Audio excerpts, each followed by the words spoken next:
Finally, most skeptics are secular humanists, and the humanist principles of equality are best suited to the mutual benefit of all people, whether they're in the majority or the minority. So now that you've been armed with this information, what do we do with it? First, we need to stop pretending that race is a scary thing that only dark-skinned people are allowed to talk about. We need to be talking more about it. Everyone does. And we need to be speaking intelligently. If Glenn Beck and Rush Limbaugh and other racists are the only ones who are allowed to talk about racism, we are in a serious predicament. Second, the word racism needs to become a descriptive term, not a word that is used to shut down conversation. We are products, all of us, of a racist system. We have to acknowledge that and be unashamed to label our own actions and the actions of others as racist. It's a reality, and denying it doesn't improve anything. Third, as with all things, we should be basing our judgments of race and race issues on evidence, not emotion. We should be using our scientific inquiry to inform our attitudes, not simply the subtle voice of cultural indoctrination. And this isn't something that only white people need to do. This is not something that only non-white people need to do. This is something that everyone needs to be doing, examining the issues, determining what's real, and throwing out what's not. Finally, we must continue to promote the equality of all people and focus on our attention on those mutual struggles that will help change our biases and redefine how we see ourselves, not in opposition to each other, but as members of the same team. I appreciate your time and attention. Thanks very much.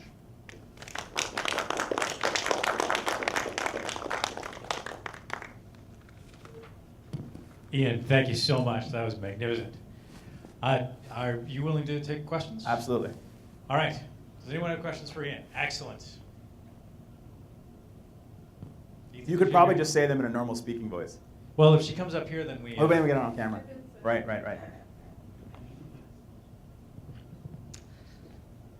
I don't want to sound racist, but well, my area of research is profiling. Yes. And most people think of, when I say profiling, they think of racial profiling. And I haven't quite figured out what I think about racial profiling. So let's say I don't know anything about the evidence, which I kind of don't. Yeah.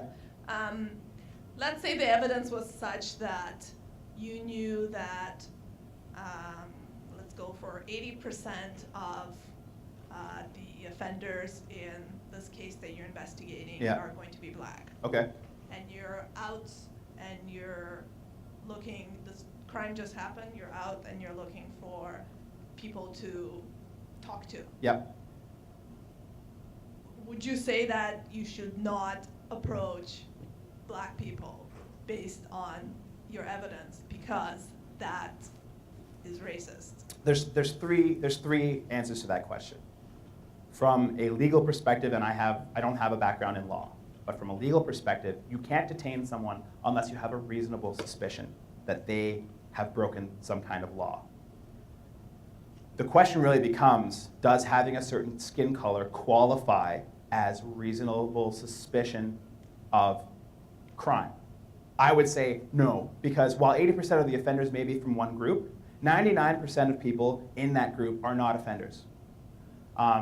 The other thing is the consequentialist. This gets into the sort of consequentialist versus philosophical, ethical kind of discussion. And I know if Brian Lynchholm were here, I know exactly what he would answer. He would say that you can never use people as a means to an end. You can't use person X walking down the street, or let's say, you can't use me as a means to solve a crime. That you can't infringe upon my autonomy, my right to walk down the street, just because you think that if you do it, you are more likely to solve a crime. Now, the other side is this consequentialist argument to say, well, we'll have fewer criminals if it's okay to harass random people. And I would say that I would more likely, and this is probably because I would be the first person they'd be looking for. Maybe not the first, but I'd be among the group. That I'm not in favor of using race as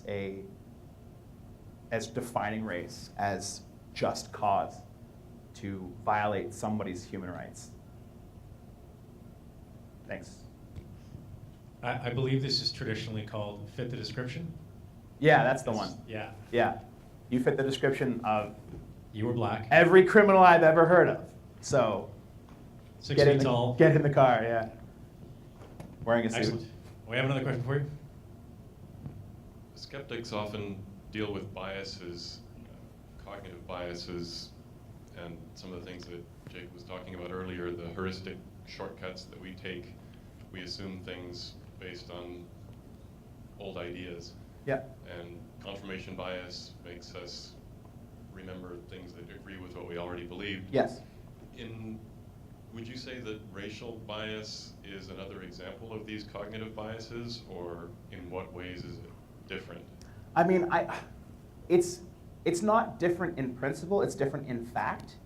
The consequences, the outcome of these kinds of attitudes have far-reaching and unbelievably negative consequences. We're talking about an entire continent of millions and millions of people who are, and I'm sorry, this is going to be an incredibly opinionated statement, but who are largely being ignored because of the color of their skin. Now, you may not all agree with that, and that's your right, but I can't see any other way around it. So we're talking about the same cognitive processes, but the problem is, as I see it,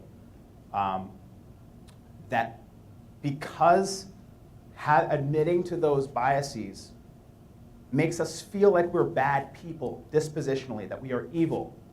Instead of dealing with the biases and admitting the fact that we have them, we say we don't have them, and we make these big shows of this and that without actually solving the problem. If you look at how Native issues, issues in the Aboriginal community are being solved by the government right now, they throw lots and lots of money into these communities, but don't do anything to actually improve it. They just say, we're going to throw this money, we're going to start this program, we're going to do this thing. We are going to come in and save you from yourselves, rather than saying, we have a problem, we have to fix it. And maybe it seems like a subtle semantic difference, but it's an important cognitive one. So I don't think that they are different brain processes. I don't think that racism is special, but it is the way that we treat it, as opposed to the way that we treat other biases. People don't get angry. They don't come to blows when you say, you have cognitive dissonance. But if someone says, listen, man, that's really racist, done, over. So, yeah, that would be my answer. Who's next? Who's next? Bring it on. Are we good? Cowards. Okay. Thanks a lot, guys. Thank you so much, Ian. Ladies and gentlemen, Ian Cromwell.